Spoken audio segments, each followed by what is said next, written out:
जय हिंद दोस्तों, स्वागत है आपका हमारे YouTube चैनल एग्ज़ाम ट्री पे।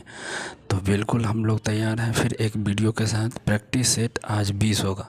एडुटेरिया 7500 GK GS एडुटेरिया का जो प्रैक्टिस सेट नंबर है 20 होगा। सेट नंबर 20 है, बिल्कुल 19 तक अपलोड है, जाइए उसे चेकआउट कीजिए।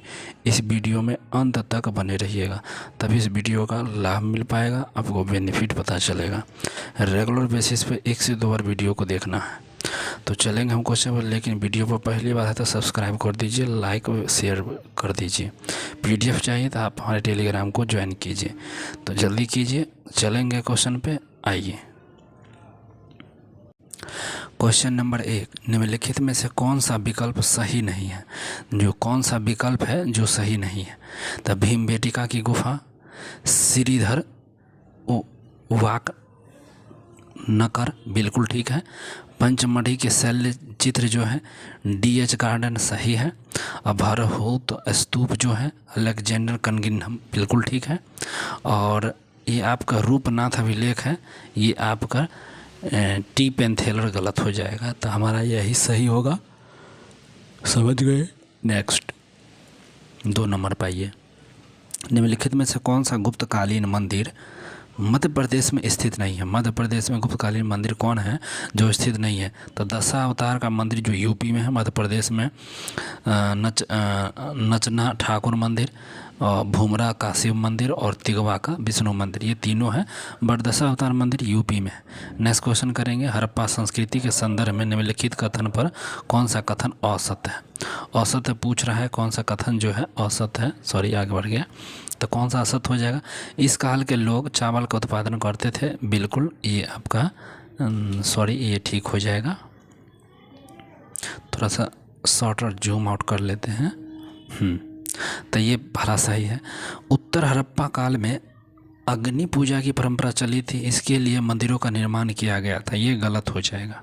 तो हमारा यही मिल गया औसत। अगला भी देख ही लेते हैं। इस काल में शिल्पकला उन्नत थी और जिससे ये मृत भांड को चिकने और चमकीले बनाते थे, ये सही है। और इस काल में मध्य एशिया के व्यापार करने के लिए उत्तरी अफगानिस्तान की बस्तियां स्थापित की गई थी, ये भी सही है। तो हमारा B3 का गलत हो जाएगा। नेक्स्ट क्वेश्चन करें 4, मध्यकालीन भारत में मनसबदारी प्रथा खास तौर पर विकसित जो हुई थी, किस लिए विकसित हुई थी? तो ये विकसित हुई थी सैन्य व्यवस्था को प्रभावी बनाने के लिए ना, ये मनसबदारी प्रथा को विकसित की गई थी। नेक्स्ट क्वेश्चन करेंगे 5 नंबर। मिन्हाज हजाउद्दीन, ठीक है, मिन्हाजुद्दीन सिराज ने तबकात ए नासरी नामक पुस्तक लिखा था। तबकात ए नासरी मिन्हाज सिराजुद्दीन लिखा, ठीक है। और तबकात ए नासरी नामक पुस्तक किस सुल्तान को समर्पित था?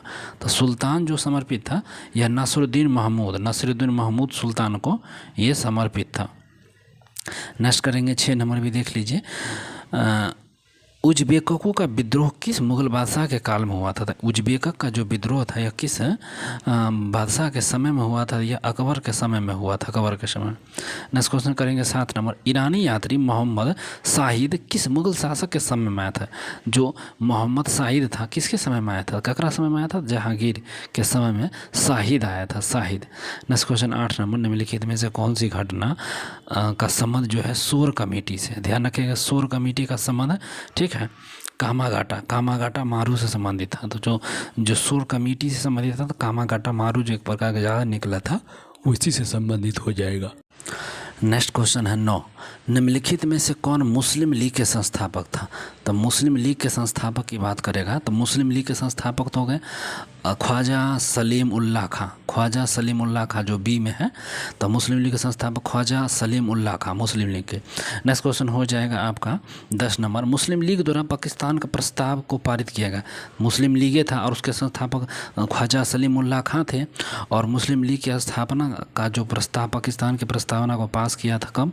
तो मार्च 1940 में। मार्च 1940 में मुस्लिम लीग द्वारा पाकिस्तान के प्रस्ताव को पारित किया था। नेक्स्ट है, मैंने सरकारी आदेशों की अवहेलना इसलिए की मुझे कानून से नफरत है, बल्कि इसलिए कि मेरी अंतर आत्मा की आवाज़ है। उक्त कथन किससे कहा था? यह उक्त कथन था हमारे गांधी जी का था। नहीं समझ में आए गांधी जी मार देना है, ठीक ना। नेक्स्ट क्वेश्चन 12 नंबर है, संविधान के निम्नलिखित अनुच्छेद पर ध्यान दीजिए। जो अनुच्छेद है उसको ध्यान देना है, ठीक है। 12 में तो क्वेश्चन है अनुच्छेद 72 राष्ट्रपति के क्षमादान की शक्ति, बिल्कुल ठीक है। अनुच्छेद 143 सुप्रीम कोर्ट के सलाहकार क्षेत्राधिकार, बिल्कुल ठीक है ये भी।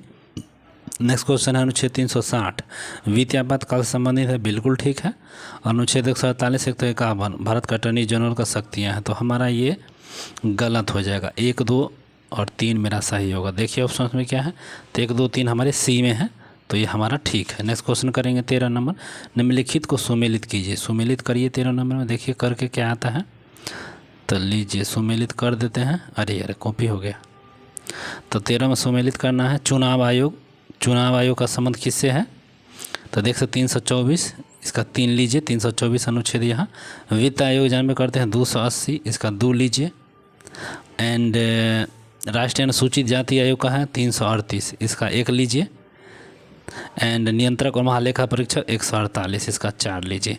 तो हमारा यही पहला ही जो दिख रहा है बिल्कुल सही हो जाएगा। आई होप समझ गए। नेक्स्ट क्वेश्चन पर आइए 14, भारत के सर्वोच्च न्यायालय द्वारा जारी दिशा निर्देशों के आलेख में निम्नलिखित में से किस मुद्दे पर न्यायालय द्वारा जनहित याचिका का विचार नहीं किया जा सकता। तो ये नहीं किया जा सकता है किसके द्वारा, तो समय से पहले रिहाई के लिए जेल याचिका। ये आपका 14 का बी हमारा सही हो जाएगा। नेक्स्ट क्वेश्चन 15 पाइए, 15 नंबर हाँ, निम्नलिखित में से किस संवैधानिक संशोधन अधिनियम में संविधान का हिंदी अनुवाद प्रकाशित करने का प्रावधान किया गया है।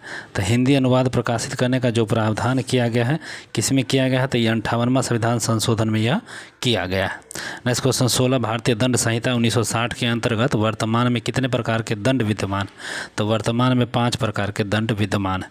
नेक्स्ट क्वेश्चन है लोक अदालत के संबंध में निम्नलिखित में से कौन सा कथन गलत है, तो लोक अदालत, ध्यान रखिएगा लोक अदालत के संबंध में गलत पूछा।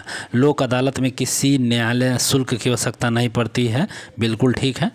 लोक अदालत सभी दीवानी और आपराधिक फौजदारी मामलों को निपटाती है, ये गलत है, हमारा मिल चुका है आंसर 17 का बी। नेक्स्ट सी देख लीजिए, लोक अदालत का अधिनिर्णय एक मान्य डिग्री है, बिल्कुल ठीक है।